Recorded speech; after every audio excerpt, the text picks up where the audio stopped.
Gente, para que vacinar?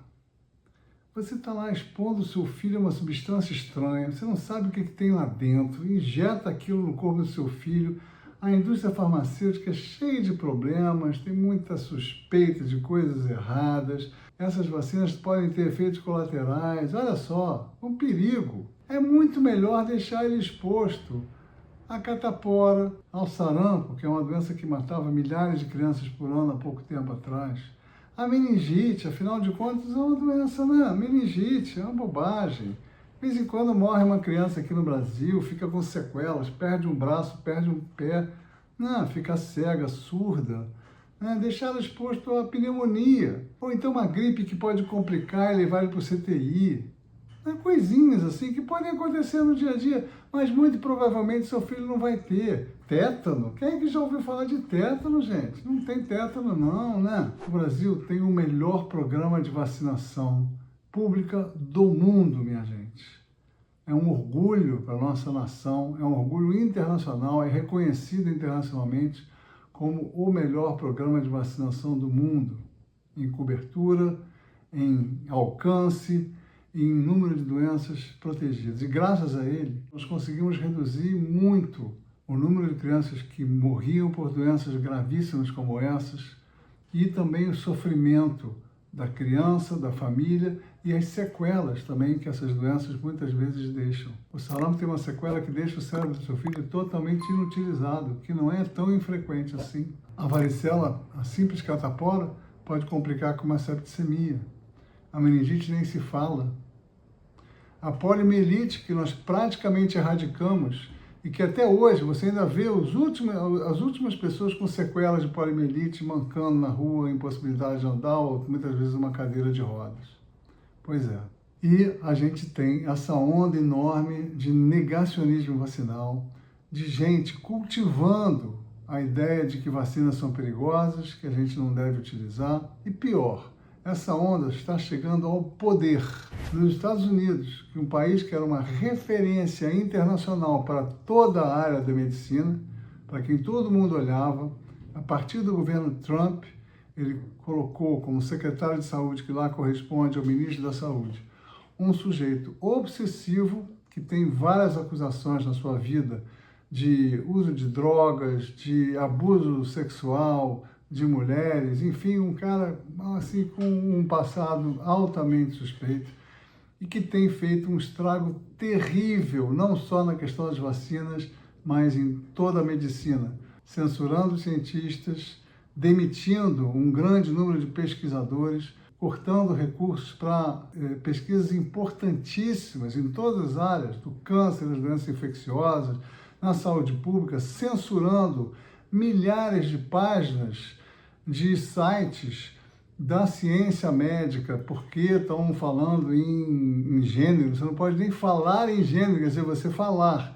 que mulheres têm uma prevalência de câncer maior, não pode, é censurado.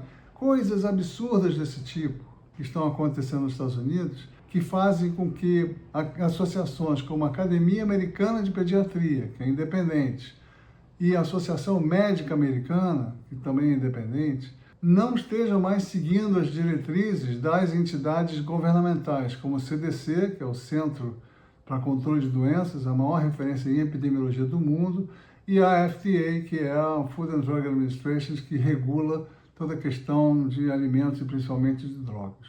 Então, gente, o que está acontecendo lá é muito triste e isso está reforçando o negacionismo no mundo inteiro e, claro, isso vai ter consequências no Brasil.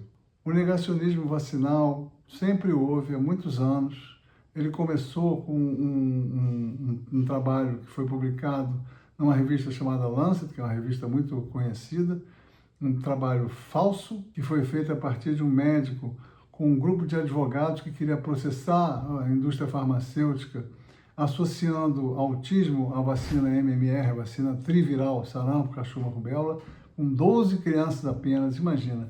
Esse trabalho teve uma repercussão enorme na época, a mídia se apressou em publicar nas primeiras páginas vacina de sarampo associado ao autismo, depois ele foi retirado pela Lancet, foi publicada uma retratação. Esse médico perdeu a sua licença, no médico inglês perdeu a sua licença, e inúmeros trabalhos já foram publicados depois, mostrando que isso é uma mentira, que não existe nenhuma associação de vacinas de autismo. Aliás, também essa nova onda de que Tilenol, paracetamol causa vacina, também é mentira e também tem interesses econômicos por trás.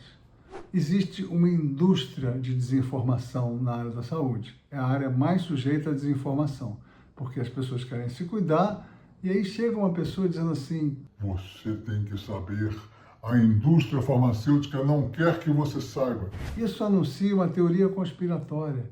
Teorias conspiratórias engancham a gente, pegam a gente pelo cangote e fala: me escuta aqui, cara, você vai ser o único que vai saber isso. Isso nos engaja, isso nos envolve, a gente se apropria daquela ideia, só eu que sei disso, eu vou espalhar para os meus amigos, eu vou estar criando uma onda de conhecimento muito importante, especialmente que espalham desconfiança e medo, engajam muito e fazem com que a gente se aproprie daquela notícia como se fosse nossa. E por isso o negacionismo é muito potente. Falsas informações tem um poder de disseminação nas redes sociais e no YouTube 7 vezes maior do que um fato, do que uma verdade científica. É muito mais difícil você conscientizar as pessoas de coisas reais. E a gente tem hoje blogueiros, pessoas que não têm nenhuma formação, que valem tanto quanto um cientista, quanto um médico, né? Porque esse ambiente das redes sociais favorece esse tipo de absurdo. E mais, a desinformação gera muito dinheiro. Então, você tem, especialmente desde a época da pandemia, centenas de médicos espalhando fake news sobre vacinas, porque, infelizmente, eles não têm formação ética suficiente para fazer com que eles tenham vergonha na cara e ficam mentindo sobre vacinas, inventando, inclusive, todas as teorias conspiratórias, né? Porque a proteína spike, porque eu vou fazer um detox, aí repara, o detox vacinal, o soro da imunidade, porque seu filho não precisa de vacina, eu faço um sorinho da imunidade para você, para ele, vocês vão ficar imunes às doenças, vou botar ozônio não sei aonde, vou te dar um suplemento que vai garantir a imunidade do seu filho, tudo isso tem muito dinheiro por trás.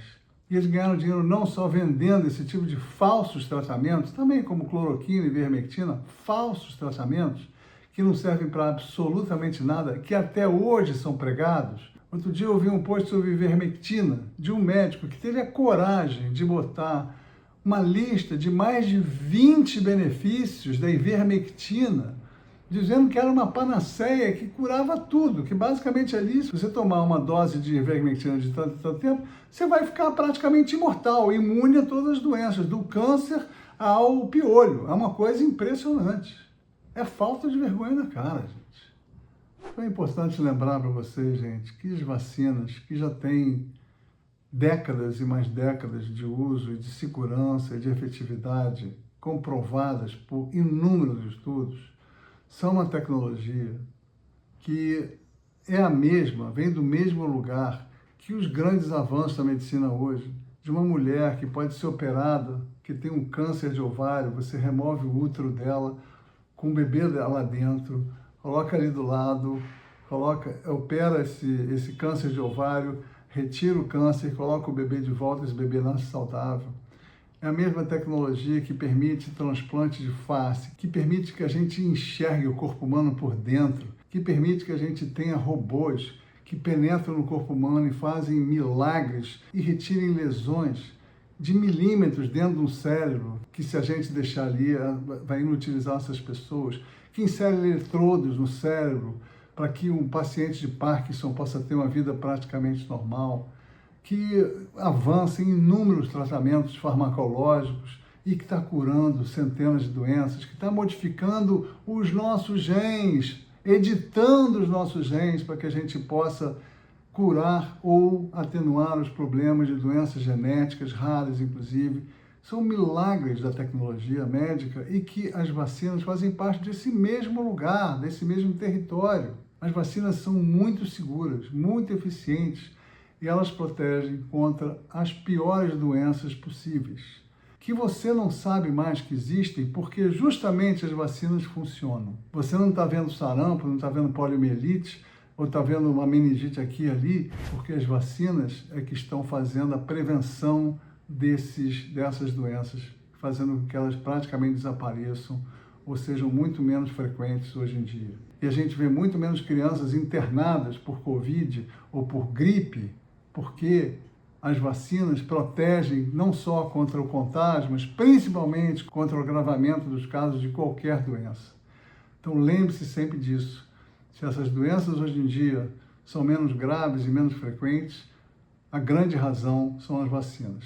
Ah, mas pode ter efeito colateral? Sim. Primeiro, os efeitos colaterais que foram alardeados na época da Covid, toda essa ideia da proteína spike, de que aquilo penetra no nosso gene, que é uma terapia gênica, isso tudo é mentira, não é nada disso. A vacina age apenas estimulando a produção de anticorpos contra o vírus, e a vacina do RNA mensageiro é um grande avanço científico, já tem mais de 20 anos, que foi um milagre nós conseguimos para a Covid, e foi por causa dela que nós saímos da pandemia, e vai ser usada agora em tratamentos para o câncer. Justamente uma tecnologia, o empregado do Trump, que está com o Ministério da Saúde, cortou as pesquisas, uma pesquisa que estava avançando muito no tratamento do câncer de doenças gravíssimas, e que tem um potencial para criar vacinas para outras doenças também muito, muito importantes, e que vão ser decisivas para a gente eliminar ou reduzir doenças infecciosas.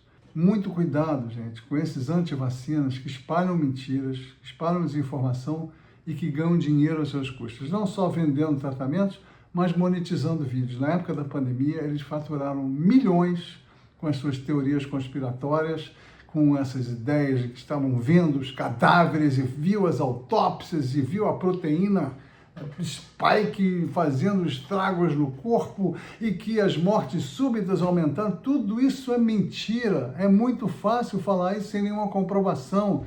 É muito fácil fazer um trabalho vagabundo que publica em qualquer buraco, qualquer revistinha, porcaria, e botar a manchete: olha só, esse meu trabalho, o trabalho do fulano de Beltrano, que mostra que a vacina X ou Y está matando e provocando isso e aquilo. Isso é muito fácil de fazer. E é tudo mentira. Cuidado com aquilo que chega no seu Zap, aquilo que chega no seu Facebook, no seu Instagram, porque o algoritmo tende a fechar você dentro de uma bolha e não saber o que é fato, não saber o que é verdade, não saber o que é ciência. Essa gente deveria estar sendo processada e presa pelo estrago que eles fizeram.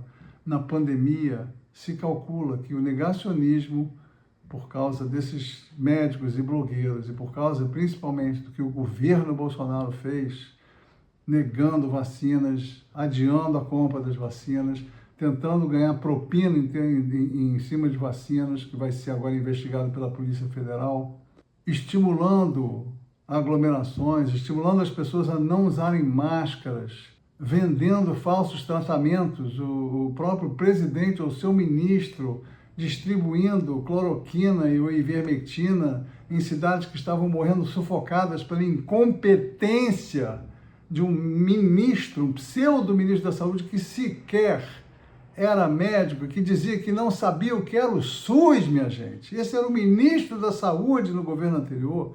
Olha o desastre que isso provocou. Se calcula que cerca de metade das mortes dos 700 mil brasileiros que se foram, cada um com a sua história, cada um deixando seus entes queridos, metade desses brasileiros se foram por causa de negacionismo e má gestão da pandemia. Existe um instituto australiano que fez um ranking da gestão de pandemia em 100 países e o Brasil ficou em último lugar. Um instituto totalmente independente. Uma vacina, quando ela é aprovada, ela é testada milhares de vezes, ela é reexaminada por milhares de técnicos que estão em países diferentes, em agências reguladoras, como a Anvisa, como a FDA americana, como a agência europeia, como cada país também, canadense, cada país tem as suas agências que vão verificar as informações, os testes que foram feitos, os estudos que foram realizados, e só então ela é aprovada. Isso não é um trabalho de milhares de pessoas, de bilhões de dólares, não só da indústria farmacêutica, mas de quem verifica a sua efetividade e a sua segurança. Agora, todos os produtos farmacêuticos e não farmacêuticos, inclusive, a maquiagem, o camarão que você come, o ultraprocessado que você come, Tudo isso pode ter efeitos colaterais. As vacinas também. Os efeitos colaterais das vacinas são, em geral, muito leves. Casos raríssimos podem ter algumas complicações mais sérias, mas são extremamente raros, coisa de 1 em 1 milhão, na maioria das vezes. Uma dipirona, um paracetamol que você usa todo dia para a febre do seu filho, para a sua febre, pode ter efeitos colaterais mais graves que uma vacina. Toda criança deve ter a sua vacinação absolutamente em dia. Não demore para vacinar uma criança, por exemplo, a meningite, porque os casos mais graves são justamente nos primeiros meses de vida. Siga as orientações do seu pediatra, siga as orientações do SUS, siga o calendário vacinal do SUS, que, como eu falei, é o melhor do mundo, ou siga, se você tem recursos, o calendário nacional da Sociedade Brasileira de Pediatria, da Sociedade Brasileira de Imunizações, que é sempre o mesmo, que acrescentam algumas vacinas no calendário e que colocam algumas outras vacinas que são um pouco melhores, porque são mais atuais, mas são mais caras, e o SUS ainda não incorporou, mas vem incorporando sistematicamente novas vacinas. O SUS acabou de incorporar uma vacina que protege os bebês do vírus sincicial respiratório, que é o vírus que provoca a bronquiolite, que é a doença que mais interna bebê e que mais mata bebês nos primeiros meses de vida, que é injetada na gestante, no final da gravidez, para que o bebê esteja protegido durante os meses seguintes. Isso é maravilhoso, gente. Para os pediatras foi uma notícia incrível, porque a bronquiolite dá muito trabalho, gera muito sofrimento para a criança e para a família, gera muito custo para o SUS, crianças internadas durante semanas nos CTIs, com complicações, com pneumonias. Minha gente, a vacinação é um milagre, o SUS é maravilhoso. Vamos respeitar aquilo que a ciência está dizendo. Siga pessoas sérias. Eu estou tentando aqui fazer um trabalho sério, tem outras pessoas, como o Dr. Drauzio Varela, como a doutora Luana Araújo. Siga entidades como o Unicef, como a Organização Mundial da Saúde, a Anvisa, o Ministério da Saúde, que está fazendo um lindo trabalho de comunicação atualmente. Siga as orientações de quem leva a ciência a sério e não de quem mente e gera desinformação e gera doença e morte para ganhar seu dinheirinho vil e perverso. É isso que os antivacinas estão fazendo. A gente deve agradecer, respeitar e se orgulhar da ciência médica e do que o SUS está nos oferecendo. O melhor presente que você pode dar para o seu filho é uma caderneta de vacinação em dia. E mais do que isso, os adultos também têm várias vacinas que devem ser feitas, como a tríplice, a difteria, tétano e coqueluche, que é feita de 10 em 10 anos, todo mundo deve fazer, como a pneumocócica, as de meningite, se você não fez quando você era criança, você deve tomar. Os adolescentes devem fazer a vacina de HPV, que é uma das grandes causas de câncer, tanto na menina, especialmente na menina, mas também no menino. A vacina da hepatite B também protege contra o câncer. E os idosos têm também as vacinas de herpes zoster, as vacinas pneumocócica e várias outras que tem que estar em dia. Então, todo mundo deve estar com essa vacinação em dia para ter saúde. E tanto se fala em imunidade, sim, imunidade não, você não vai conseguir dando um suplemento, a vitamina X, Y, Z, ou soro da imunidade, ou detox vacinal, ou muito menos o shotzinho de limão com gengibre e água quente de manhã. Você vai conseguir melhor imunidade para o seu filho vacinando ele, mantendo a vacinação dele em dia e fazendo com que ele tenha uma vida saudável, com boa alimentação, com contato com a natureza, com afeto, com carinho, com brincadeira, com atividade física, que para a criança é se mexer brincando. Então vamos respeitar a ciência. Deixe de lado o negacionismo e compartilhe esse vídeo para que mais gente possa estar do lado certo, do lado da ciência, do lado da saúde, do lado da proteção dos nossos filhos.